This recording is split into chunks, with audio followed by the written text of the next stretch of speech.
Chapitre 24. Maîtrisez votre temps et votre vie. 6e journée. Votre résultat. Apprenez à employer le temps à votre avantage plutôt qu'à en subir le stress et les contraintes. Si vous avez déjà connu le stress, qui ne l'a jamais connu, il y a de fortes chances qu'il soit né du sentiment que vous n'aviez pas assez de temps pour faire et surtout pour bien faire tout ce que vous vous étiez engagé à réaliser.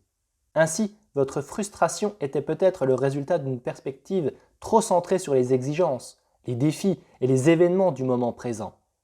Lorsque vous vous sentez stressé et débordé, votre efficacité diminue rapidement. La solution à ce problème est fort simple. Prenez en main l'espace de temps sur lequel vous vous concentrez. Si le moment présent vous cause du stress, vous pouvez relever plus efficacement les défis de ce moment en vous concentrant sur l'avenir et sur l'exécution des tâches qui vous occupent.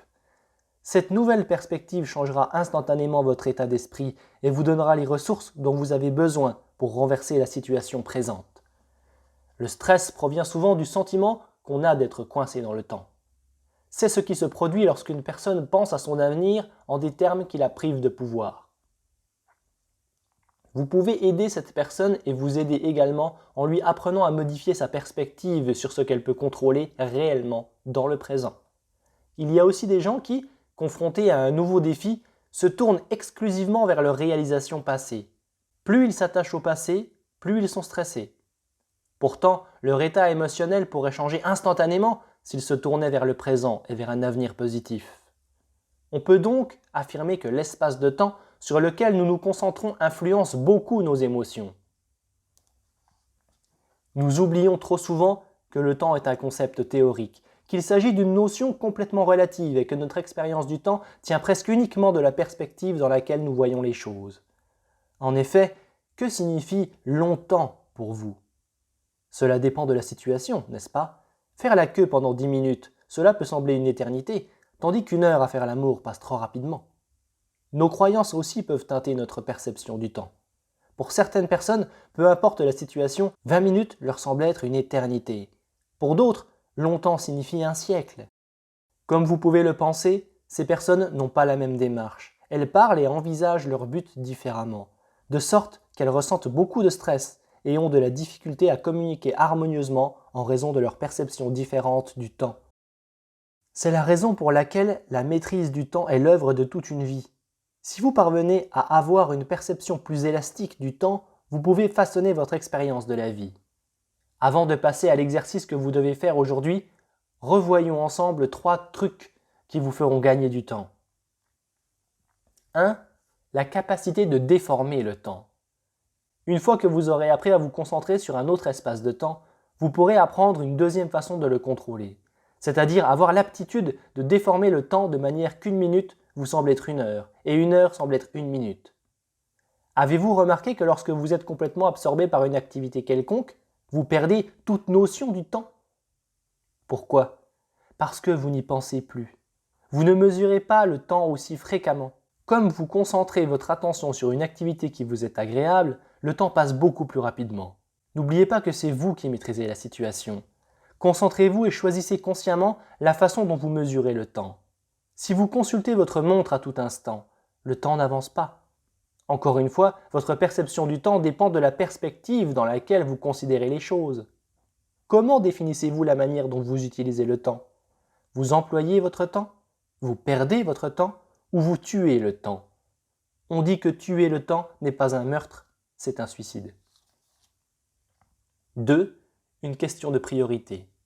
De plus et en 3e lieu, il faut que vous compreniez comment des facteurs comme l'urgence et l'importance agissent sur les décisions que vous prenez, sur la façon d'employer votre temps et leur incidence sur votre satisfaction personnelle. Permettez-moi de m'expliquer en vous posant une question.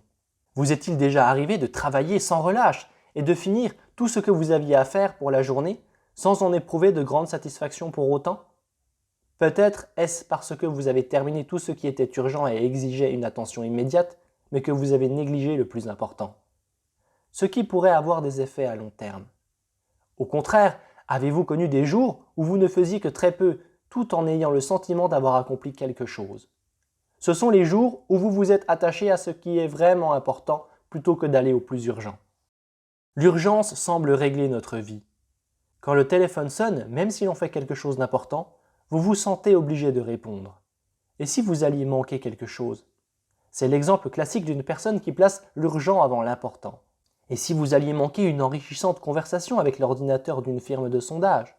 De plus, vous avez acheté un livre qui pourrait changer votre vie, mais vous le mettez constamment à côté et reportez sa lecture, car vous ne trouvez pas le temps de l'ouvrir entre le courrier à ouvrir, faire le plein d'essence de la voiture et les informations télévisées. La seule façon d'avoir vraiment la maîtrise de votre temps est d'organiser votre horaire quotidien de façon à consacrer plus de temps aux choses importantes qu'à celles qui sont urgentes. 3. Gagner des années. La meilleure manière de mettre votre temps à profit est d'apprendre de l'expérience des autres. Nous ne pourrons jamais maîtriser le temps si notre stratégie d'apprentissage de la vie consiste à procéder par tâtonnement. Le fait d'imiter ceux qui ont déjà réussi peut vous aider à épargner des années de souffrance. C'est pourquoi je suis un lecteur vorace et un auditeur de cassettes enthousiaste, sans oublier que j'assiste à de nombreux séminaires. Ces expériences m'ont toujours paru essentielles et non pas accessoires. Elles m'ont donné la sagesse de quelques décennies d'expérience et le succès qui en découle. Je vous incite à apprendre de l'expérience des autres, aussi souvent que cela est possible, et de vous servir des connaissances que vous aurez acquises. Nous avons suffisamment de temps à la condition de l'employer correctement. Johann Wolfgang von Goethe. Exercice à faire aujourd'hui. 1. Tout au cours de la journée, amusez-vous à expérimenter les différentes perspectives dans lesquelles vous pouvez considérer le temps.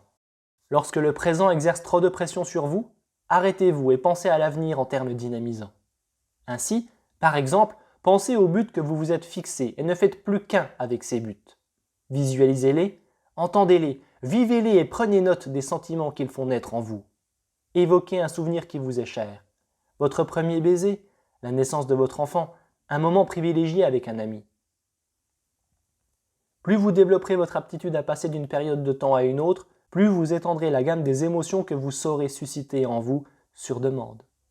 Exercez-vous à cette technique jusqu'à ce que vous sachiez utiliser ce changement de perspective afin de pouvoir modifier instantanément votre état d'esprit. 2. Apprenez à déformer délibérément le temps. Si vous avez l'impression qu'une activité vous prend beaucoup de temps, ajoutez-lui une nouvelle composante qui vous permettra non seulement d'accélérer votre perception de la marche du temps, mais aussi de faire deux choses à la fois. Lorsque je fais du jogging, par exemple, j'en profite pour écouter ma musique préférée. Je regarde les informations télévisées ou je passe mes appels téléphoniques pendant que je fais de la bicyclette d'exercice. Ainsi, je n'ai pas à choisir entre faire de l'exercice ou négliger des activités importantes. Je peux pratiquer les deux. 3.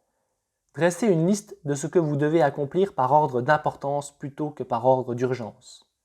Au lieu d'inscrire des dizaines de choses sur votre liste et de sentir que votre journée a été un échec, concentrez-vous sur ce qui compte le plus pour vous. Si vous suivez ce conseil, je puis vous assurer que vous éprouverez un sentiment de satisfaction et de réalisation de soi qui n'est pas donné à tous. Bien entendu, vous devez prendre le temps de chapitre 25, vous reposer et vous amuser. Même Dieu s'est reposé le 7e jour. 7e journée. Votre résultat. Trouvez l'équilibre. Vous avez travaillé fort et vous avez joué dur. Prenez une journée pour vous distraire un peu.